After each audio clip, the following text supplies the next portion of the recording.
sport maintenant avec Dimitri Vernet.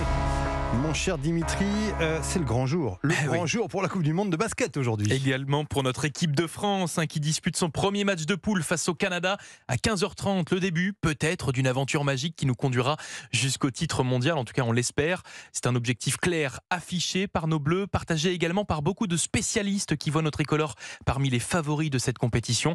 Cependant, le sélectionneur Vincent Collet préfère rester prudent. C'est la compétition qui sera juge de paix comme d'habitude, donc nous on veut aller le plus loin possible et on aimerait donner raison à tous ceux qui pensent qu'on peut faire partie des équipes qui peuvent être championnes du monde. Le coach de l'équipe de France, Vincent Collet, au micro de nos confrères de RMC Sport. Le terrain juge de paix, donc rendez-vous à 15h30 pour le premier match des Bleus. Alors évidemment, on espère que nos Bleus vont briller et qu'ils ne vont pas prendre exemple sur nos tricolores en athlétisme qui, eux, n'y arrivent décidément pas au Mondial de Budapest. Et oui, la Bérésina tricolore continue. Encore hier en demi-finale du 800 mètres, Yanis Méziane, Benjamin Robert et Gabriel Tual n'ont pas réussi à se qualifier en finale. Résultat toujours 0 médaille pour l'équipe de France.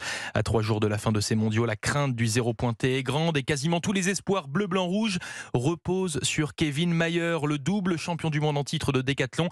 D'abord annoncé incertain à cause du gène au tendon d'Achille, devrait finalement bien prendre part à ces mondiaux. Début des épreuves pour lui aujourd'hui. Le football maintenant et des Lillois qui ont fait un petit pas vers l'Europe. Oui, grâce à leur victoire 2-1 hier soir face aux Croates de Rijeka en match aller du dernier tour de qualification pour la Ligue Europa Conférence. Un succès arraché à la 89e minute, mais l'essentiel est là. Les Dogs ont pris une option dans ce barrage, option qu'ils devront transformer en qualification la semaine prochaine lors de la deuxième manche. Et puis c'est le début de la troisième journée de Ligue 1 ce soir. Avec une sorte de match des extrêmes opposant Nantes à Monaco.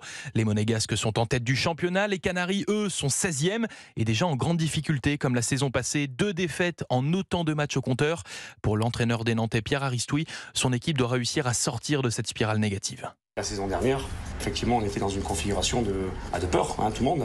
Donc on jouait avec la peur, mais je leur ai dit, ce temps est révolu et il n'y a pas de place à ça en début de saison, pour rivaliser et matcher totalement avec ces équipes-là. Pierre Aristoui, l'entraîneur de Nantes, au micro européen de Loïc Folio. Alors les Canaries arriveront-ils à inverser la tendance en créant la surprise face à Monaco? Réponse ce soir à 21h.